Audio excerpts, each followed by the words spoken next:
Hello folks. Yes, it is that time again. The time of danger. The time of danger for you, because it's another long and boring reverse engineering video coming your way. We're firing up the old Keysight test gear here and preparing to unveil the insides of a 2020 Jaguar iPace front motor inverter to you. Now and I am obliged to warn you, there are scenes of some violence in this video where I will be employing tools that would not be, how should we say this, would not be appropriate to high density printed circuit boards and electronic engineering. But the good news is no components or boards were harmed during the making of this episode. So if you are of a kind of a weak disposition, I can strongly recommend now that you stop the video, go up to the search bar and search for some funny cat videos. But if you are feeling, what's that word, insomnia, then stay tuned and I will do my very best to put you to sleep. So, enough talk. Let's get to it and see the insides of this inverter. Okay, so we have the iPace inverter here on the bench.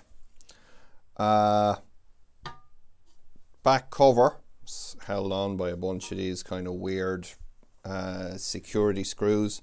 I did happen to have a bit and we were able to get those screws out.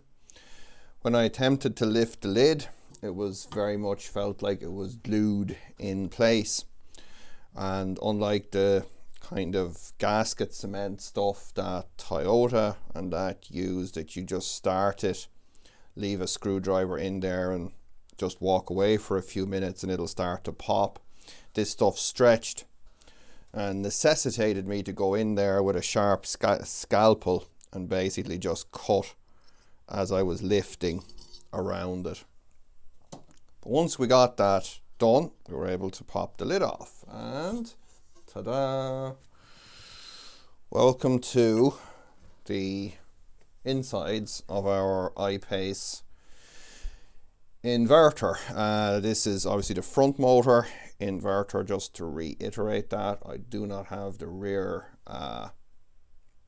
motor inverter, the rear motor or inverter at this stage.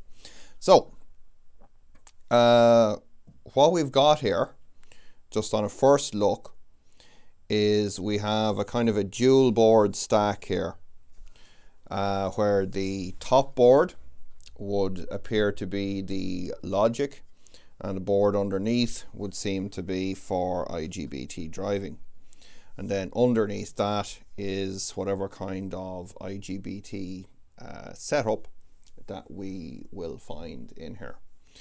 Over here obviously we have our 3-phase bus out, and in here we have our DC bus in, and over here on this side is our DC link capacitor.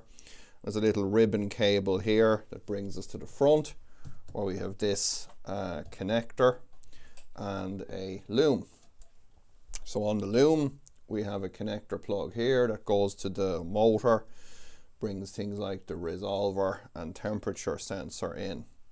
Now the loom itself, kind of signal loom, is fairly straightforward. Well, there's not many wires in here, so I suppose straightforward is the wrong term. Very difficult to figure out from the Jaguar wiring diagrams what some of these wires do.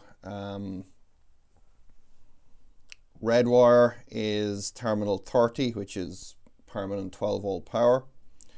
The two twisted pairs, the pink and the green here, are our flex ray buses.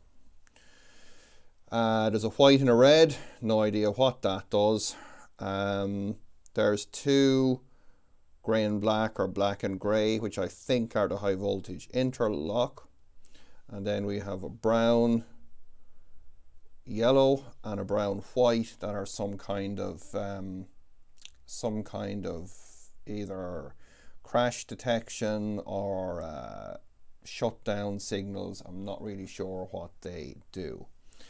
When you power this thing up, it's not terribly exciting. It draws about 600 to 700 milliamps for about 10 seconds and then shuts itself down. No data appears on either of the FlexRay buses nor any of the other wires here. They just don't do anything interesting.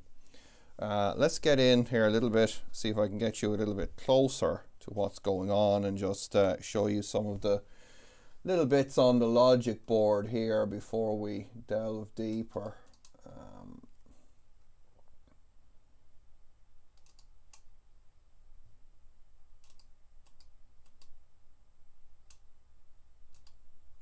Yeah, not exactly expert at this crap, but I'll do my best. Let's try that. Let's see if we can bring you in here a bit nearer. There we go. Alright, so that's probably about as good as we're going to get with my camera work. Let me get something to point here. So, over here in this part, we've a power supply. This device, don't know what this guy is, cannot find any data on it. If people want to help out, which doesn't seem to be the done thing, then finding out what that part is would be beneficial. The big kid on the block here is an Infineon Tricore microcontroller. Altera Cyclone 4 BGA FPGA over here, and some other logic. Here in this guy here is a CAN transceiver, and this guy here a FlexRay transceiver. If you're interested in what those part numbers are, I would suggest having a look at the list. I will be putting a list up in the GitHub repo. There'll be a link in the description to that. There are two square cutouts in the board, one on this side and one on this side, that are for transformers, presumably for our gate drive isolated power supplies. Now these fixings here go all the way down into the casing and go all the way through the boards, and they are in tubes and they were torqued down very tightly, which leads me to think that this little thing here, this I should say this whole affair lifts out. So if we remove the fasteners here from the bus bars, from the capacitor, disconnect the ribbon cable, take those fasteners out of here, this whole thing will lift out, and we will get to see what's going on downstairs. I also suspect that these interboard connections are not soldered but are rather pressed in, so that's going to be interesting. But before we get too adventurous with trying to take this thing apart, I'm going to rig up my little push button. I'm going to attempt to see if we can find a reset line on this microcontroller, or if not, what we will do is we'll simply put the push button on the 12 volt feed, and that'll let me wake the thing up and basically map out what voltages that we're seeing on these board interconnect pins here. There's 1, 2, 3, 4, 5. Yeah, it looks like 5 interconnects with a total of 4, so 8, so 5, 8. So there's 40 pins that I can see here at least anyway. going from the logic board to the gate driver board. So not a huge amount of things that we need to figure out. So I'm going to go ahead and do that, and we will see you guys back.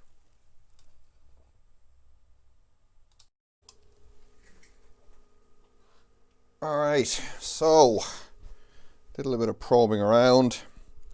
Got some DC levels and some scope shots of what's going on with those pins. Just used the button on the power rail. I was too lazy really to bother looking up any data on that device. So what we've done here is we just released the ribbon cable from the little guy here. It's just got to push that back and the cable pops out. So for once, one of these things is not a complete disaster zone. I have a highly calibrated automotive tool here I'm going to use to start pulling out some of these bolts. So if this goes wrong, you've seen it here first. I had already loosened these.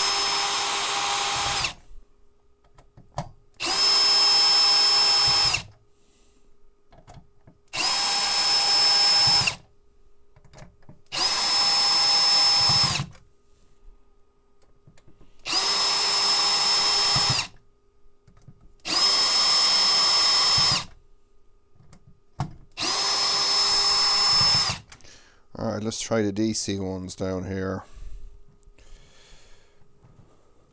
Let me guess, this is a different size. Of course it is. Different size. This is the same size.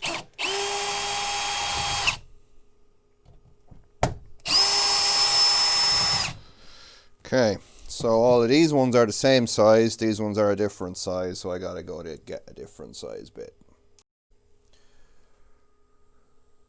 Okay, let's swap out our bits. Attack these DC connections. Oh yeah, it's going to need a bit more walkie.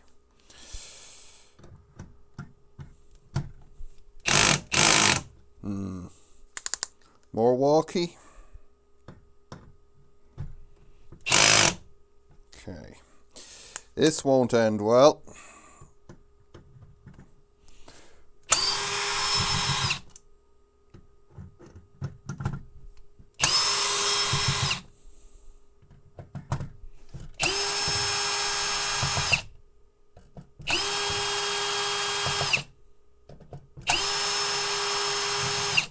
Okay,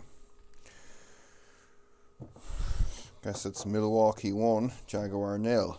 So, okay, let's take these out. Leave them in some random location here now so that we'll never be able to find them again. Yes. There we go. Random box for them.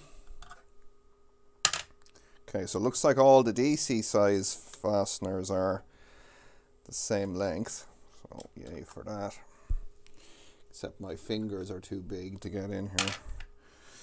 So we get all these ones from the middle. These are kind of longer, bolty type things.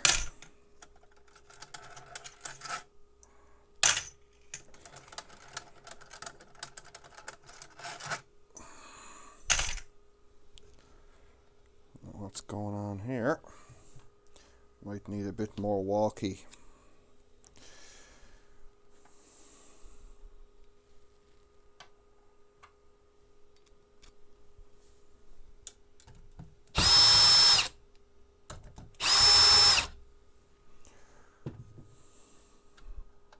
Alright, that's got him. Okay, now what? Of course, nothing wants to move, does it?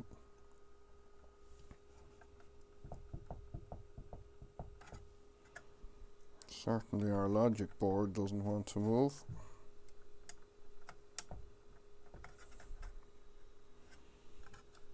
None of this stuff wants to move anywhere.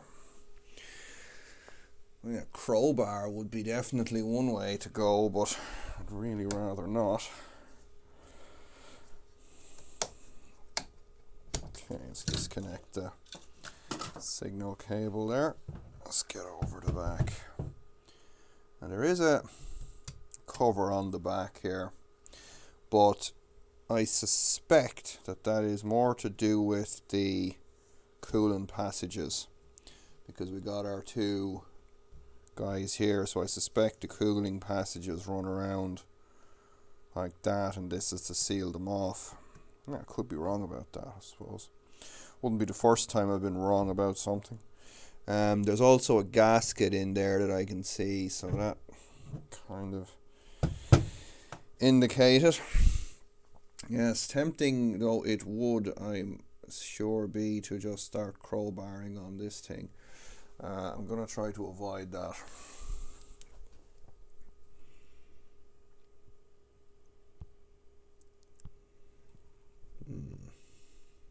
Morning. Okay, folks. You know that part where I said I wouldn't crowbar it? Yeah, I'm kind of crowbarring it. Now, I'm not crowbarring the PCBs or anything like that, so let's not get too carried away with flaming me. I'm crowbarring an aluminium. Crowbarring on some aluminium here that is very much in contact with the what's the name of it? IGBTs. Now I suspect it's some kind of a base plate or something, but oh yeah, okay. It's definitely movement now. Okay, I'm going to just gently crowbar just on those bus bars just to make sure they're loose. So just going to just press against these guys just again. Make sure they're playing nice. Yeah, oh, hello. Yeah, he's popping up. And he's popping up. Okay. So now, more crowbarring.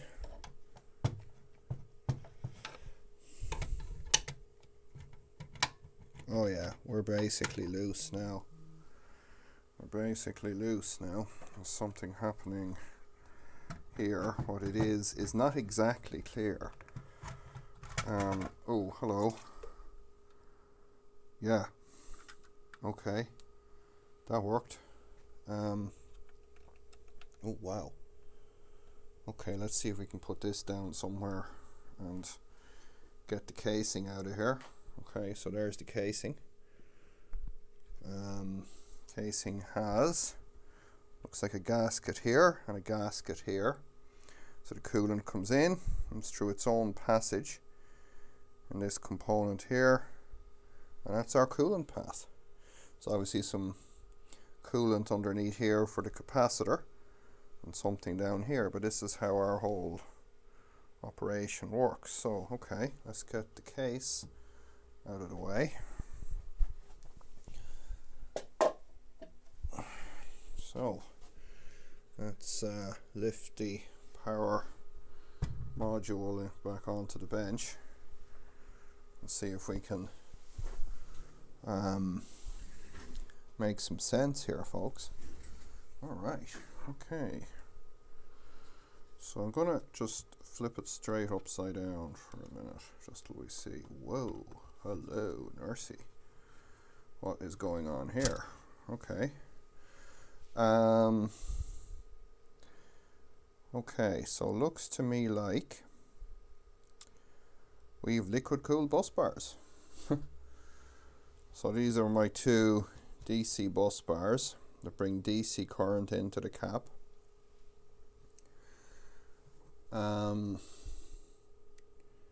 That same DC current then goes into the IGBT, which has its own kind of a heat sink here, which gaskets down on these two faces to the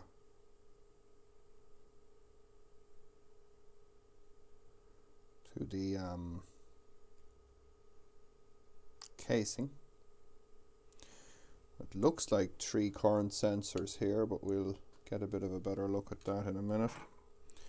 I'm actually going to leave this on the bottom just for the second here. Okay, let's come up again. So on the side of the capacitor, 500 volts DC, 600 microfarads, dry non-PCB, Faratronic. The Faratronic part number on there as well. Now, interesting part that I'm interested in, of all interest, is that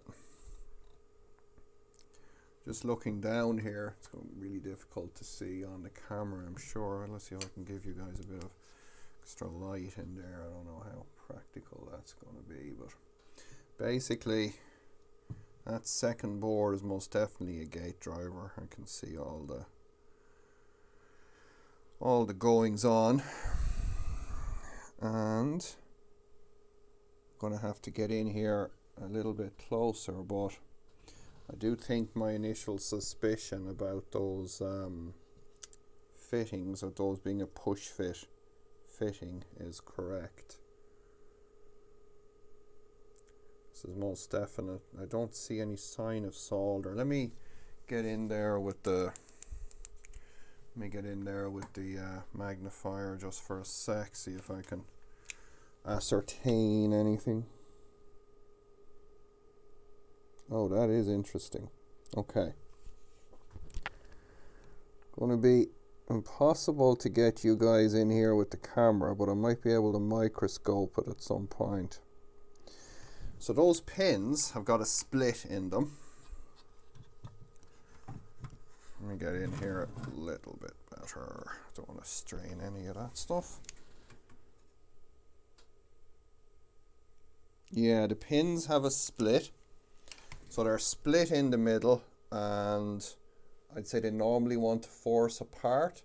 So when they go in through the pad on the PCB, they're just being forced closed and they're expanding against it. Very interesting. Interesting. And yeah, so the question is now, how do we extricate this without basically crowbarring it? I know this isn't the time that I certainly won't be crowbarring this particular PCB sandwich. I'm going to have to do a little bit of research on how we hope to separate those without causing harm. So it looks like they're pressed in on the bottom board as well. So they're pressed in on the top and the bottom boards. Okay, that's it for this fun pack segment. I know this is supposed to be electronics, but I'm finding myself using tools that I'd use on a car, like a pry bar and a slip joint pliers here.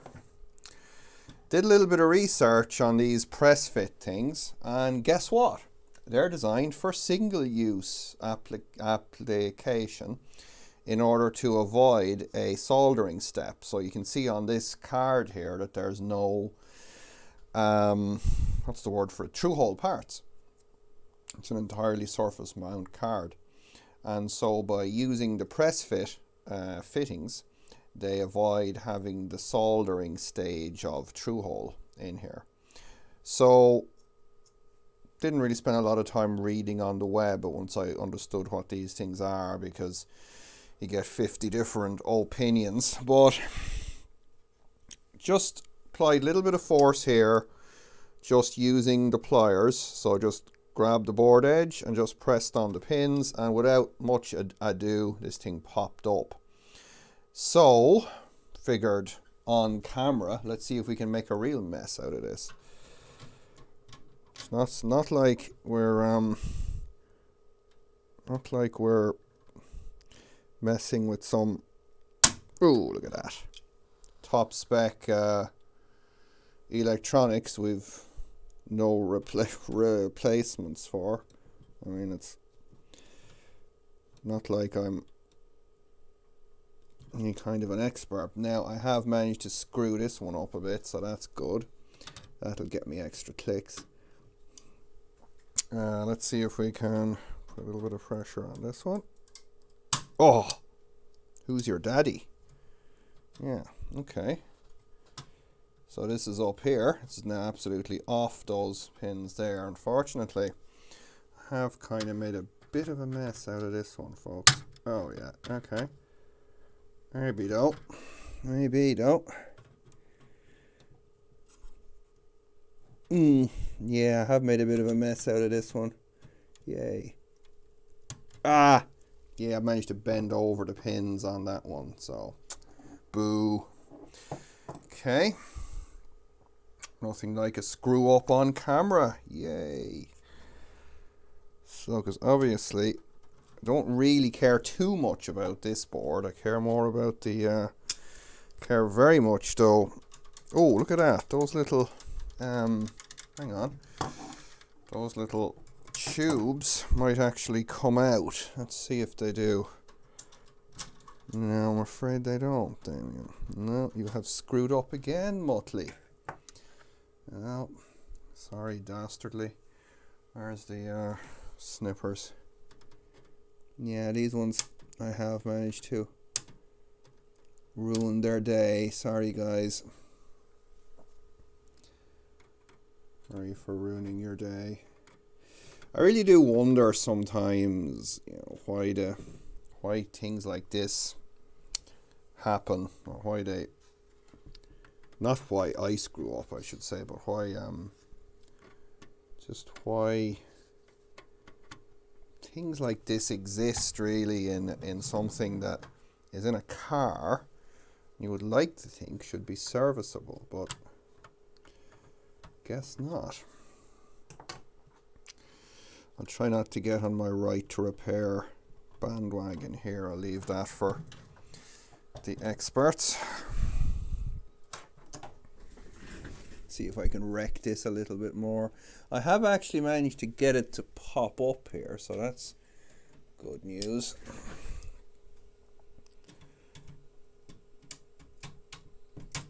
Oh yeah, he's up. That's it. Oh yeah, look at that. Look at that. Alright. Even with a ham-fisted kind of a guy like me can make a go of this. Think of what all the internet experts could do.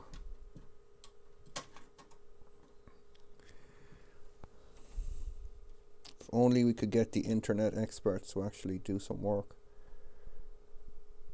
That would be interesting. Now,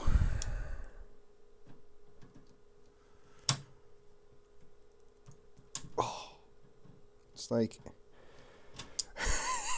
this is like yeah, this is pretty hairy even by my standards. This is pretty hairy even by Damien's standards. That should probably need to get that on a t-shirt as well.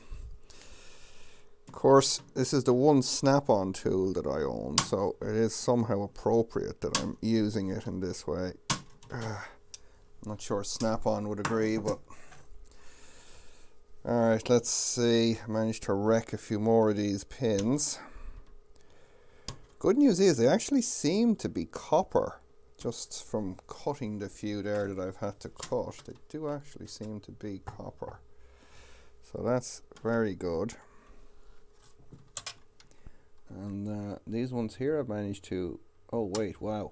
Okay, so it looks like the spacer is, yeah, the spacer is falling out of this because I've lifted this up. So the spacers are kind of in there just under the board. So if I were to lift my board here, and then can I wiggle that spacer out?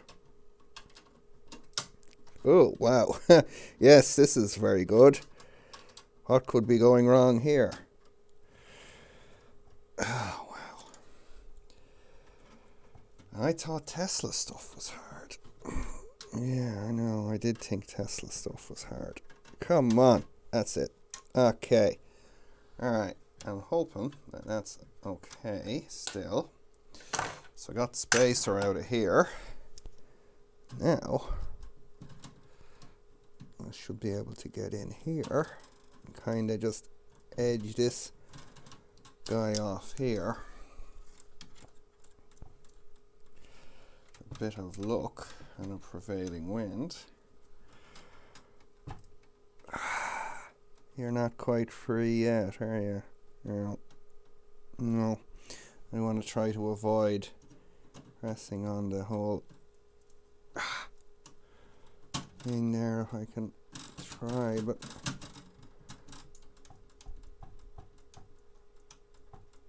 there it is.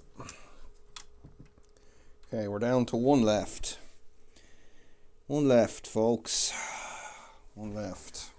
Guess this is turning into one of these more extreme teardowns, isn't it, than I normally like to do. Normally I don't do extreme teardowns because I'm going to make the thing work again.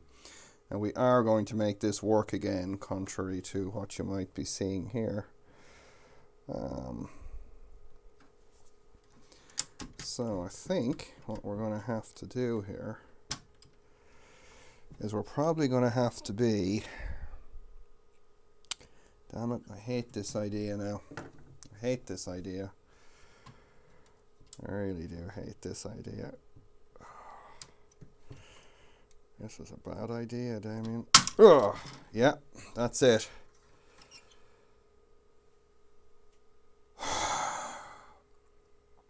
Still here. We are still here. Let me get these spacers into the little container here. And the precious gate driver board does seem to be in one piece, and we've only got, you know, minor, I don't think we've really any damage done here, which is quite an achievement if I say so myself. And the good news is we are using Continental gate drivers, so yes. That should be fun. Well, there it is, folks. The gate driver board with weird press-in fitting things. Now, good news is the weird press-in fitting things are in pretty good order here. You know, I had to snip the tops off one or two, but that's not going to cause us a problem. When we're doing our replacement board, what we'll do is we'll make the pads on the replacement board just a little bit larger, so these will just sit down and we'll be able to just plain Jane solder them. We're not too worried about a an extra soldering stage in our plan. Oh, one more of those. So looks like, what do we got here? Alright, so looks like isolated, possibly some kind of a gate drive power supply. Now there's another IC in here that I'm going to have a look at. So with a bit of luck, this guy here, so we got a inductor, switching transistor, another situation over here. So this looks like a mirror,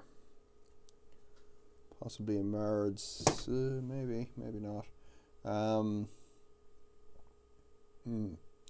So then we've got 1, 2, 3, 4, 5, 6 of these things, which I would like to think, just maybe, might be optos. They're all running that way, whatever they are, from what I can see. Let's have a look and get a part number. 3211W. Wouldn't be an ACPL. 3211W, would it? 3211W. Okay. Progress.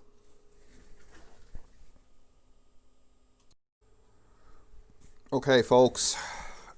We are back. I've put everything back into the casing, primarily because these copper bus bar connections are quite fragile where they connect to the IGBTs. If this was sitting around on the bench, it'd be very easy for something to get knocked Also, I can get at the gate driver board here perfectly fine, so I've got no need to have it loose now.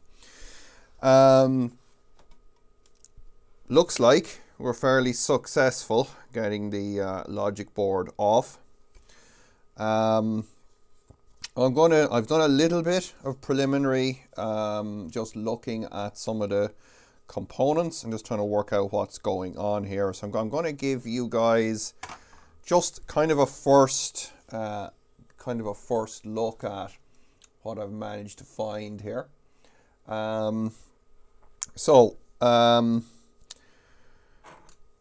Just looking at the board, we see straight away that we got 6 of these little 8-pin chips here, and we have also got 6 of these Continental branded chips here. I'm going to assume they're some kind of ASIC. But these guys here are, let me see, where's my list, are ADUM3211, which is an Analog Devices digital isolator. And if I'm remembering this correctly, which I'm probably not, it is a bi-directional part. So we can send one channel of data this way, can send one channel of data that way. So if this were me, I would be sending my PWM signal for the relevant transistor that way, and I'd be sending an error signal this way back to my logic board. Additionally, we have 3 current sensors. You can see them they come up through here and are soldered here. And I'd noted, it's going to come out, but I had noted this upside down, or am I upside down or what? I don't know. But when I was just doing some voltages on this, that I had a pin on each of these headers here that had 2.5 volts on it. And that's very suspiciously like a current sensor. And if we get our meter just on continuity and go from that pin, probe around the current sensor, pretty soon we see that those pins that had 2.5 volts on them are indeed giving us our current sensors.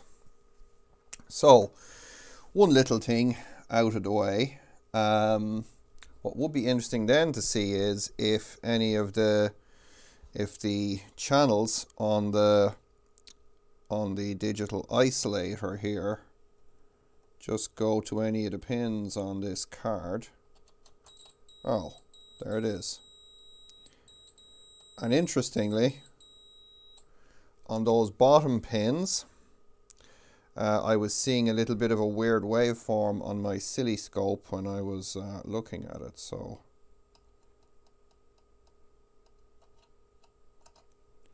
of course not, it'll be here. It'll be, hang up, so got one here.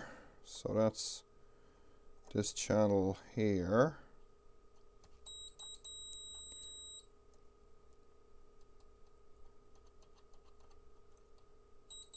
There we go. Yeah, perfect. So these 2 bottom pins are connecting to the, look to be connecting to my, hang up, those pins there. Yeah, there we go. So looks like each header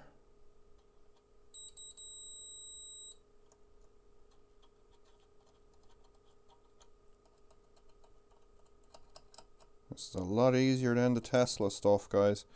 So yeah, anyway, there it is. Okay, so each header is responsible for one phase. So we have, phase A, phase B, phase C.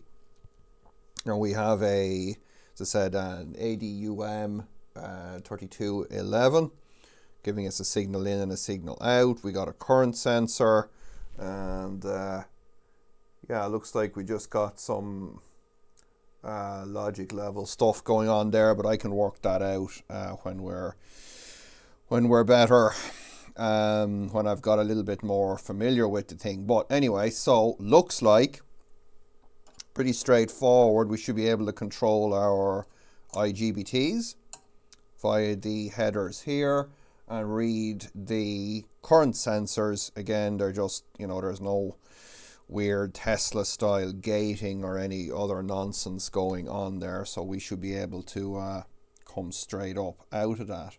Now things then kick up a gear, because you're going to notice that we had these two transformers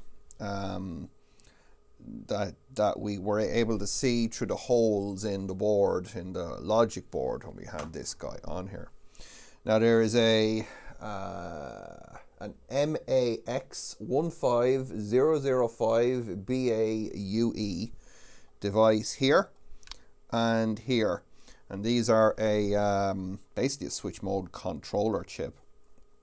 And you can see here we have some transistors, current sense resistor, filter caps and things like that going on here. So there's definitely a power supply here. And indeed this header here had things at some heavy grounds. It had a 12 volt feed and it had 15 volts, whether that was going in or coming out. I couldn't tell, but now that we have a data sheet for this part, we should be able to figure out fairly quickly what's going on here. Obviously, they're going to be generating the isolated side voltages for our IGBTs. Not sure why there's two of them. It could be a redundancy thing, or it could be just that they needed to that one does the high side, one does low side. I know in the Model 3 rear drive unit inverter, because it's a permanent magnet motor, they had a 12 volt derived power supply for the gates and one derived from the high voltage.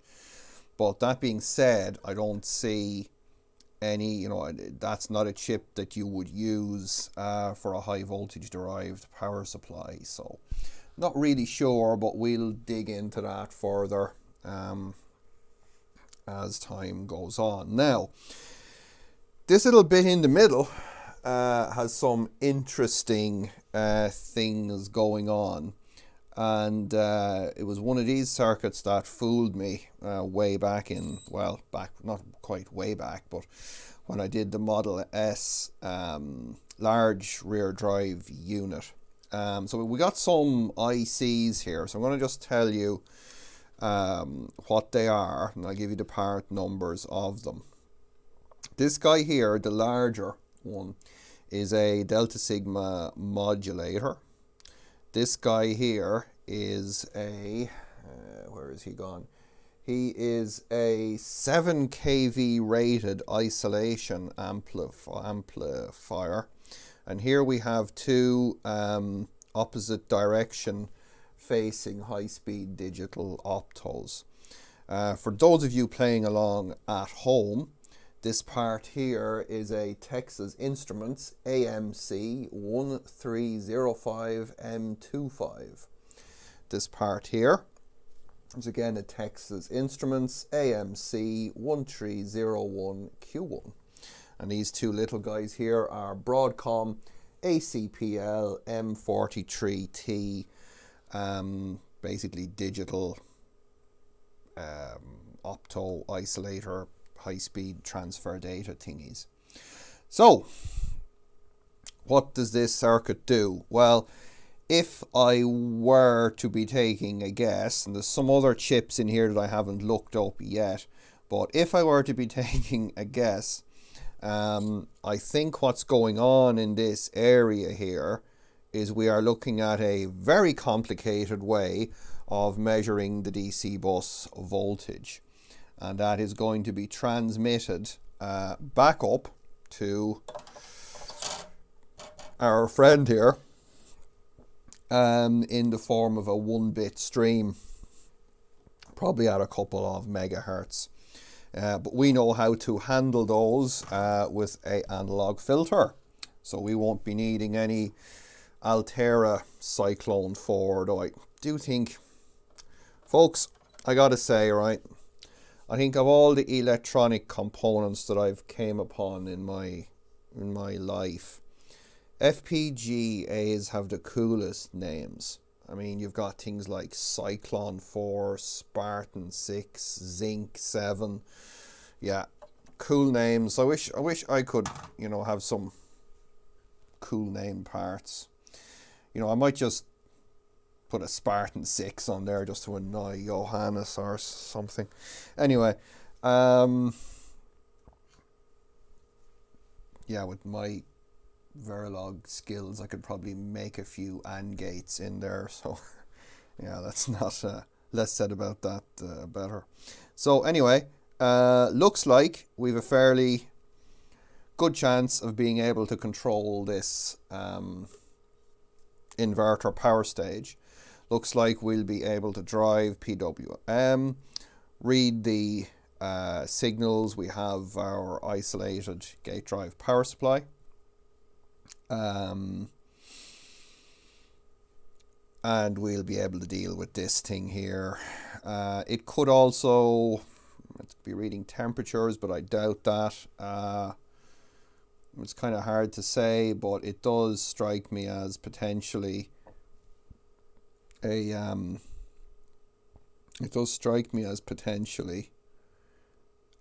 overcomplicated way of reading the high voltage, but we'll find that out when we start waking up this board and putting some power in here. These press fit headers didn't really turn out to be too much of a nightmare. These boards are very good. They're very good quality boards. So we didn't, you know, that bit of strain that we put on there probably looked terrible, but we weren't really harming anything, at least I don't think so. One of the reasons that I picked this device for pressing off the headers here was that the jaws are slightly offset, and that let me put this on the PCB, this part on the top of the pin, and I was really only putting the force in a very small area. So looks like we have got ourselves a project to design a replacement logic board for this guy. I'm going to have a look and see if I can identify this connector. With a bit of luck, it's not some unobtainium thing, because it would be quite neat to be able to just basically have the drop-in board that just snapped this guy, you know, that just snapped this little ribbon cable right back into it. So folks, I am, oh, multimeter stop. Folks, I'm going to leave you guys there with this one. We will do a little bit more digging on this guy if we need to, you know, figure stuff out. But yeah, I'm very pleased with this. I'm very pleased the way this has turned out. And there's no musk goo on there either. And that is just going to make life easier. What else did I want to say? I am having a look at the whole FlexRay thing, because this has the whole FlexRay comms going on. That's our little FlexRay transceiver on there. And just for giggles, I will be trying my hand at that at some point, because if I'm not learning stuff, folks, then I'm not doing my job right. So, all right, that's it. Hope you've enjoyed this one. Bit of a first look, bit of an initial reverse engineering examination of this inverter. Quite looking forward to getting this guy working. Just for just for fun, I will read out the part number on one of these Continental gate driver chips here in case it means anything to anybody. It's very long. Okay, A2C0039420000. The number under it, which is probably just a date code or something. GDA 0383850GA11. So if that means anything to you, then please do leave me a comment, because it would be interesting to find out. So, right, I'd better stop there before I ramble on too much. So, okay, usual warnings, folks. Do not forget to dislike. Do not share. Do not tell people about this stuff. Okay? Do not share this. And whatever you do, don't subscribe to this useless channel. Also, don't check the links in the description. Don't go to the Open Inverter forum. And my God, do not financially support me with PayPal or Patreon or any of that. Because, I mean, let's face it, who wants to watch this crap anyway? So, the sooner that I run out of cash, the sooner I'll have to go and get a real job. Right. Leave it there, folks. And I suppose, until next time, happy Jaguar inverter reverse engineering.